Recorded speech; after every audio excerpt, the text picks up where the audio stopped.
په اخره کې د پښتو اکیډمي صدر او د مجلس صدر سید خیر محمد عارف صاحب له خواست کوم چې دی راسي او د خپلو خیالاتو مختصر اظهار وکړي.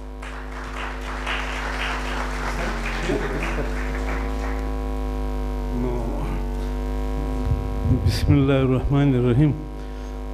ملګری هم ولاړ شو او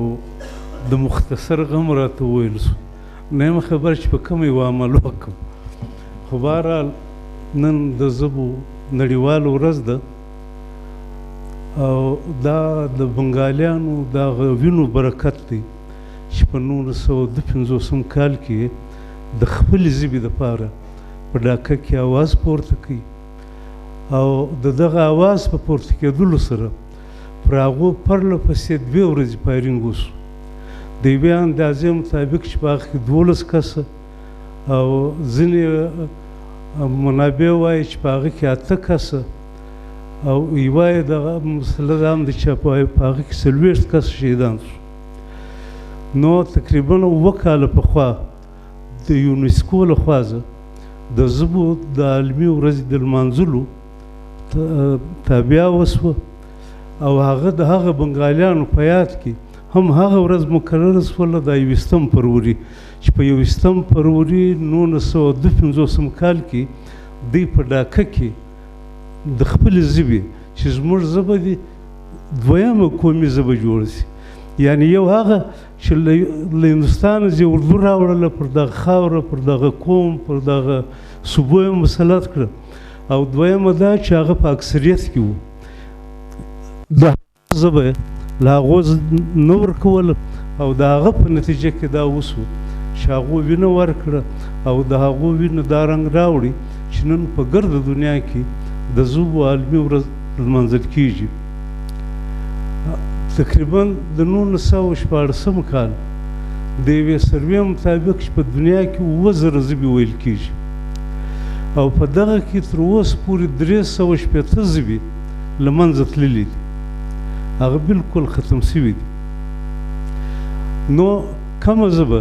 چې د معاشیت ژبه نه د تعلیم ژبه نه د تدریس ژبه نه هغه یقینا له مابین ځي. نو چې څومره ژبې ختم شوي دي د هغه دپاره تر اوسه پورې هېچا هم هغه یو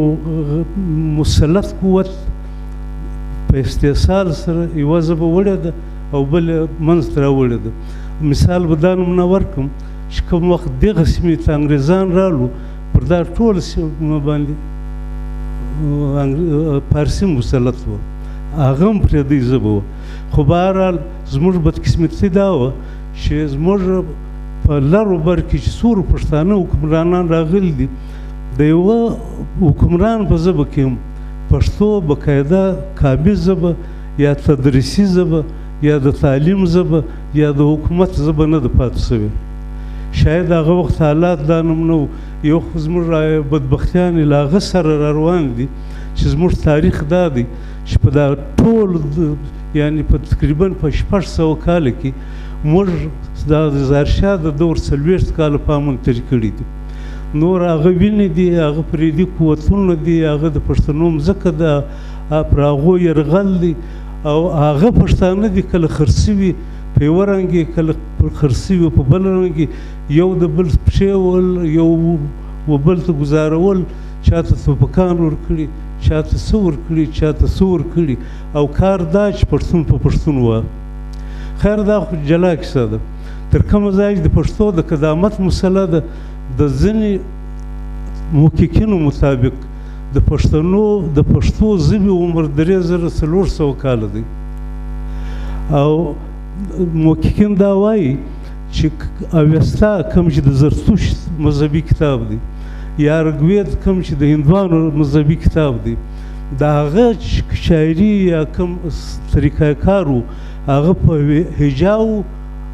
او په سلیبل باندې وایي چې موږ په پښتو کې سیلاب ورته وایو. بعینې د پښتو شاعري بالخصوص فولکلور شاعري چې ده هغه دغه نمونه ده چې هغه د افغانستان یو محقق لیکلی دی چې بالخصوص کاکړي غاړي هغه وایي چې کومې هجاوي په سرودونو کې یا د اوستا په ګاتونو کې مستعمل وي هم هغه هجاوي چې دي هغه د پښتو په کاکړي غاړو کې یا د پښتو په نور فولکلوري اصناف کې موجود دي. د ډنمارک یو څېړونکی غالبا جین اینډوالسن هغه لیکي چې کوم وخت ما د پښتو دا یوه ټپه وویله په ترجمه باندې چې سپوږمۍ کړنګ وه راخیزه یار مې د ګلو لو کوي ګوتې ریبینه وایي چې ما دا وویله نو ماله دا احساس وسو چې دا د ویدي مذهب یعنې د رګوید مذهب هغه ټپه ده چې دوی یوه خاصه ورځ مخصوص کړې وله په دغه ورځ به دوی خپلو دوستاګانو له او د دوی دیوتاګان چې وو یا مرشدان هر څه چې وو د هغو دپاره به دوی د سوما بوټي د شپې د سپوږمۍ په رڼا کې ریبلی او د دغه بوټي سره به د دوی هغه نڅاوې هم وې د هغسې به شراب کشید کول دغه رس به ایستلی وایي زه چې دغه یوه ټپه واورم چې سپوږمۍ کړنګ وه راخیزه یار مې د ګلو لو کوي ګوتې ریبینه نو ماله بلکل هغه د ویدي مذهب ټوټل اثار مخې ته راسي او زما فکر دا دی چې دغه خیالات د هغه وخت تر اوسه پورې په پښتو شاعري کې پاتې سوي دي. خو بهرحال ژبه د قام میراث ده له یوه نسله زه تر بل نسله پورې له یوې خولې زه تر بلې خولې پورې له ابتدا زه تر ننه پورې را رسېدلې ده او د ژبې هر توری له خپل تهذیب تمدن او کلچر سره تړلی راغلی دی. د مثال په توګه ناصران یو لفظ استعمالي څه نوم دی هغه راځیر شو یعنې د هغه لکه پېښور والا چې تیږه ږدي که نه دی وایي منداړ دی لفظ منداړ استعمال دی. اوس په یوه منداړ کې تقریبا چې ته پلټنه وکړې د پښتو په زراو پیښې دا یو لفظ منداړ سره تړلی دی. نو کم خلک چې خپله ژبه وساتي هغه پر دنیا حکومت هم کولی شي هغه پر مخ هم تللی شي. د ماهرینو رایه دا ده چې باید بچیان ته په مورنۍ ژبه کې تعلیم ورکول شي. دا دا د منشور مطابق د مورنۍ ژبې تعلیم د هر لوستونکي حق دی. خو زموږ بدقسمتي دا ده چې موږ په یو داسې خاوره کې یو چې مورنۍ ژبه چې څنګه څوک نوم اخلي هغه یا کافر یا هغه له اسلام وتلی یا هغه پر عربي برتري غواړي. اوس دا اوس ټیم کې عربي راوړل یا انګریزي وله بیا اردو وله اوس یې ورپسې عربي هم وتپله. ټیک دی عربي زموږ مذهبي ژبه ده د قرآن ژبه ده موږ ورسره مینه لرو لیکن خبره دا ده چې کومې علاقایي ژبې پاتې دي اوس د پښتو تناسب دی 8% ته رسولی دی چې پښتو صرف 8% خلک ویلی شي حالانکه که صحیح مردمشماري وسي او صحیح د هغه اندازه وسي پښتو تقریبا د 25% خلکو ژبه ده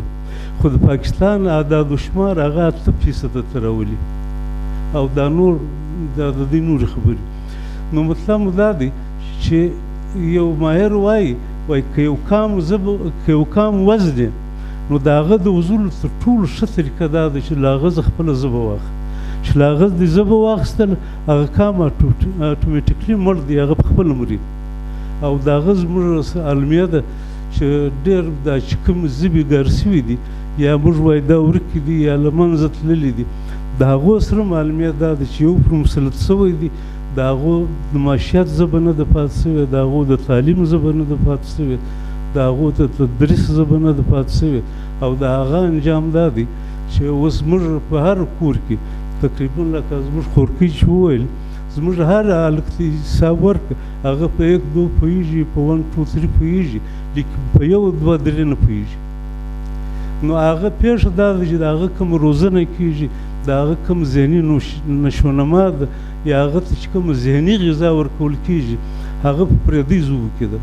او له پردۍ ژبو سره مطلب دا دی چې د دې خپله ژبه ځي چې ژبه یې لاړله له ژبې سره قومي تشخص تړلی دی. زه که ځان د پښتون وایم نو هغه په دا بنیاد باندې چې پښتو ده او چې پښتو را زدی شي په دنیا کې ډېر قامونه دي چې د هغه پښتنو وزتلل دي په انډیا کې هم شته دلې په بلوچستان کې هم شته په نورو ځایو کې هم شته چې پښتو یې لاس ورکړې ده هغه بیا پښتون نه دی پاتې شوی هغه بس بیا صرف دومره قدر ووایي چې زه هم پښتون یم زما نیکه پلانی ځای راغلی دي دا نومونه بیخي ډېر دي بهرحال وخت بیخي لنډ دی او ما ته ویل شوي وو ستاسو د ټولو شکریه ادا کوم او باید چې په ټولو باندې دا یو وس وکړو چې په خپل کور کې په خپلو بچیانو باندې په یو نه یو رنګه دا صحیح ده چې پښتو د ګټې ژبه نه ده عربي د ګټې ژبه ده اردو د ګټې ژبه ده هغه ګټه کې کولی شي پښتو خورا یو څه نه لري خو بهرحال باید چې زموږ ټول دا کوشش وي چې پښتو په قومي ژبو کې په هندوستان کې دا وخت 45 قومي ژبې دي نه هندوستان مات شوی دی نه چا پر چا د غداري الزام لګولی دی نه څوک چا ته بد وایي یو ملک دی له موږ سره یوه ورځ موږ د دوی د ازادۍ په مابین کې فرق دی دوی دا وخت 45 ژبې قومي ژبې ګرځولي دي زموږ 3 قومي ژبې دي یوه هم زموږ نه ده نو بهرحال چې تر څو پورې زما په خیال موږ په خپلو کورو کې په خپل ماحول کې په خپله معاشره کې کوشش وکړو پښتو راولو نو انشاءالله العزیز موږ به هم د قامونو په سیالي کې له قامونو سره برابر یو او که چیرې پښتو راځه لاړه زما خیال بخښنه غواړم نو د قامونو له سیالۍ زه به د هغه نه پاتې وي لکه دا نن چې پاتې وما علینا الا البلاغ ډیره مننه محترم صدر سید خیر محمد عارف صاحب ستاسو د ټولو د زړه له کومې مننه کوم چې تاسو له خپلو مصروفیاتو څخه وخت راویست تکلیف مو وکړه او رالاست د دې ورځې د لمانځلو دپاره او د دې خپرونې د دې پروګرام د کامیابه کولو دپاره ډیره مهرباني ډیره مننه بالا یې داسې لږ د چایو بندوبست موږ کړی دی نو لار به دروشي بالا یې وخېږي نو کور مو ودان سلام علیکم